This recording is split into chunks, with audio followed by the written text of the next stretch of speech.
Уничтожение базы шахедов, срочная эвакуация после удара по аэродрому в Адыгее и новое заявление Зеленского о сроках завершения войны. В эфире «Нехта» самые важные и интересные новости к этому часу. Бунт, госпереворот в Украине и ликование Кремля. К чему может привести мирное соглашение Киева и Москвы? Ситуация на поле боя создает возможность для решительных действий по завершению войны не позднее 2025 года. Мощный взрыв на юге России. Армия Путина теряет несколько сотен ударных беспилотников. В Адыгее эвакуация населения, а Z-блогеры пишут о тревожных новостях и проблемах с ПВО. Активизация и штурмы на еще одном направлении фронта. Что задумали ВСУ и армия РФ, и на чьей стороне инициатива? Миссия первая – это максимальное растягивание оперативных и стратегических резервов. Друзья, всем привет! Буду рад вашему лайку, подписке и репосту. Для нас это очень важно. Оставляйте также свои комментарии. И спасибо вам за обратную связь. Об актуальных и важных событиях прямо сейчас начинаю. Российская армия потеряла 400 ударных дронов типа «Шахед». Такой результат – это успешная работа украинских сил обороны, которые уничтожили базу армии РФ недалеко от населенного пункта Октябрьский в Краснодарском крае РФ, сообщает Генштаб ВСУ. Там также уточняют, что зафиксировано точное попадание в цель. На территории этого военного объекта наблюдалась повторная детонация. В Украине заявили, что боевая работа по военным целям продолжается. Forbes тем временем пишет, что такая атака – это часть тактики Украины, когда испепеляются склады, а не воздушные цели. Тем самым не истощается украинское ПВО.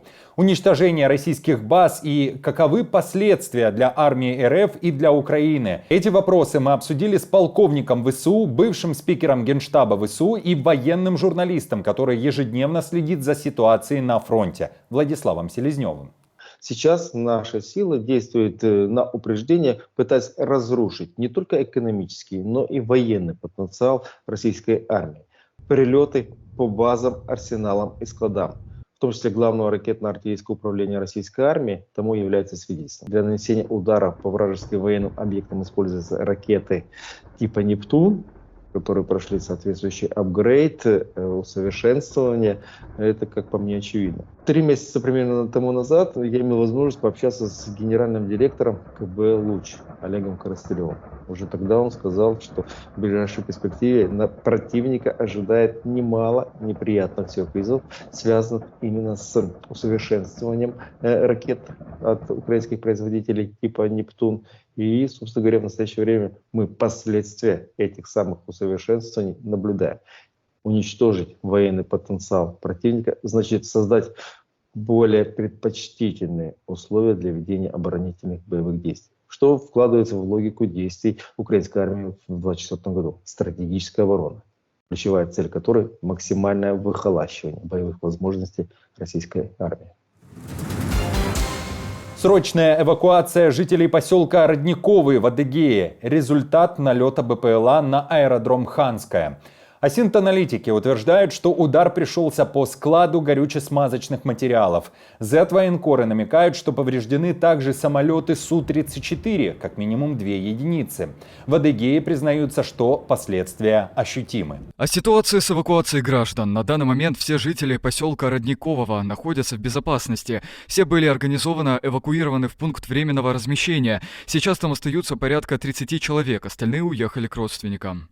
Российские пропагандисты также пишут о тревожных новостях для российского тыла, акцентируя внимание на том, что интенсивность атак украинских БПЛА только растет, они летят дальше, чем раньше. Кроме того, жалуются на работу ПВО, а вернее на ее отсутствие. Но, вероятно, так не считают в российском Минобороны. Там традиционно не говорят о попаданиях, а лишь утверждают, что было перехвачено или же уничтожено 92 беспилотника, половина из которых над Краснодарским краем РФ.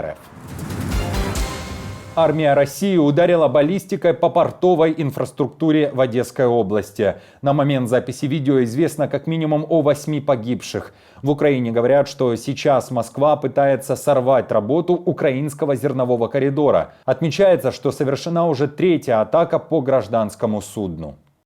Во время атаки было повреждено гражданское судно под флагом Панамы – контейнеровоз «Шуй Спирит». Это уже 3-е иностранное судно, атакованное Россией за последние 4 дня. Украина сегодня остается гарантом продовольственной безопасности, поэтому важно прекратить практику этого террора достаточным количеством оружия, противовоздушной обороны, дипломатией, санкциями и наказанием за каждое военное преступление. Зеленский высказался о сроках завершения войны. Вновь украинский президент говорит, что необходимо как можно скорее положить конец путинской агрессии. Для этого Киев сейчас активно выступает за реализацию плана победы, а также проведение мирного саммита по формуле Зеленского. Ситуация на поле боя создает возможность для решительных действий по завершению войны не позднее 2025 года. И мы рассчитываем на лидерство президента Байдена. Мы полагаемся на решительные и мудрые шаги Великобритании, Франции, Германии и Италии, которые принесут безопасность и мир в Европу. Для нас это план победы. Для каждой из ваших стран это план обеспечения надежной стабильности. Когда план будет полностью реализован, Россия потеряет возможность угрожать нам, угрожать Европе. И к ноябрю будет готов документ, в котором будут подробно изложены условия справедливого прекращения войны. В четверг, 10 октября, Зеленский прибыл в Лондон для встречи с премьер-министром Великобритании Стармером и новым генсеком НАТО Марком Рютте. Кроме того, Зеленский собирается побывать во Франции, Германии и Италии после того, как встреча в формате «Рамштайн» была перенесена. Украина готова к прекращению огня по нынешней линии фронта. Об этом пишет итальянское издание «Corriere della Sera». Авторы издания пишут и о предстоящем визите украинского президента в Рим. И именно так интерпретируют его слова о планах по завершению войны в 2025 году. В статье говорится о том, что нынешняя активность Зеленского во многом отражает его убежденность в том, что именно сейчас и пришло время искать выход, при котором Украина осталась бы в выигрышной позиции и больше не была бы подвержена повторной агрессии со стороны РФ. Авторы издания также пишут, что в военном плане Киев рассчитывает, что ситуация на линии фронта изменится с началом сезонов дождей. Россияне не смогут наступать до декабря, а ВСУ в течение ближайших месяцев получат дополнительное вооружение. Кроме того, Corriere della Sera сообщает и о политической стороне визитов Зеленского в Европу. Но именно на политическом уровне Зеленский теперь хочет убедить европейцев. Он, например, знает, что никогда не сможет официально отказаться от оккупированных территорий. Слишком непопулярно говорить об этом для любого украинского политика. Однако он был бы готов к прекращению огня по нынешней линии, без признания новой официальной границы, в обмен на некоторые обязательства Запада. В первую очередь, это гарантии безопасности со стороны США по образцу тех, которые американцы предоставили Японии, Южной Корее и Филиппинам. В Украине, кстати, уже отреагировали на появление этой публикации. В офисе президента Украины заявили, что Киев готов исключительно на реализацию формулы мира Зеленского. В то же время Forbes пишет о том, чем опасно мирное соглашение Киева и Москвы, о том, что в планах Кремля заставить Зеленского временно уступить оккупированные территории в обмен на обещание вступления в НАТО. В это же время в Украине может произойти мятеж или переворот, который устроят ультранационалисты из-за того, что Зеленский якобы согласился на сдачу Донбасса и Крыма. Также, по мнению авторов издания, далее подключится российская пропаганда, которая будет писать о предательстве со стороны Запада. Интересно ваше мнение по поводу публикации таких планов и заявлений в западной прессе. Напишите, пожалуйста, свое мнение в наших комментариях. Наша команда существует благодаря вам. Поддержите ее, чтобы мы могли продолжать нашу работу. Российская группировка войск пытается найти слабые места в украинской обороне на юге Украины. Мониторинговые каналы и военные аналитики сообщают о штурмовых действиях россиян и даже продвижении на запорожском направлении. Кроме того, военные эксперты говорят, что после потери Украиной Угледара у российской армии появились дополнительные возможности в Запорожской области. Речь идет о железнодорожном сообщении на юге Украины, благодаря которому улучшилась логистика оккупантов. В интервью «Нехта» военный эксперт, который еще несколько месяцев назад прогнозировал активизацию россиян на юге Украины, рассказал, какие цели ставит перед собой армия РФ. Миссия первая – это максимальное растягивание оперативных и стратегических резервов украинской армии. Ведь, как мы знаем, что достаточно серьезные бои идут на востоке нашей страны.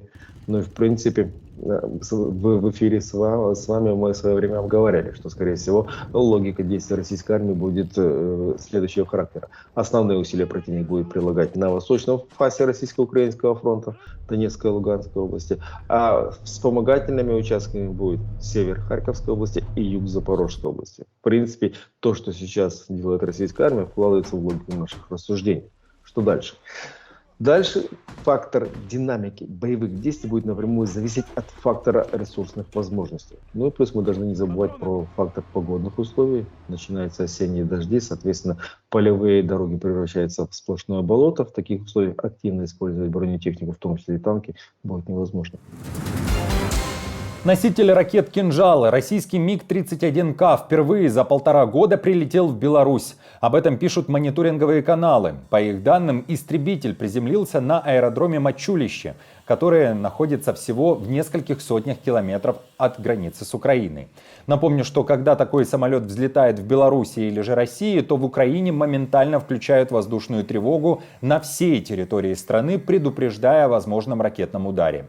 Еще 1,5 года назад эти самолеты взлетали с белорусских аэродромов по несколько раз в день. В Киеве называли такие действия россиян психологическим террором Украины. Друзья, на этом все. Не забудьте оставить свой комментарий и лайк. Мы же с командой продолжаем следить за самыми важными новостями. Оперативную информацию от Нехта ищите, как всегда, в наших телеграм-каналах или на платформе X. Спасибо вам за доверие и то, что остаетесь с нами. До новых встреч и хороших вам новостей.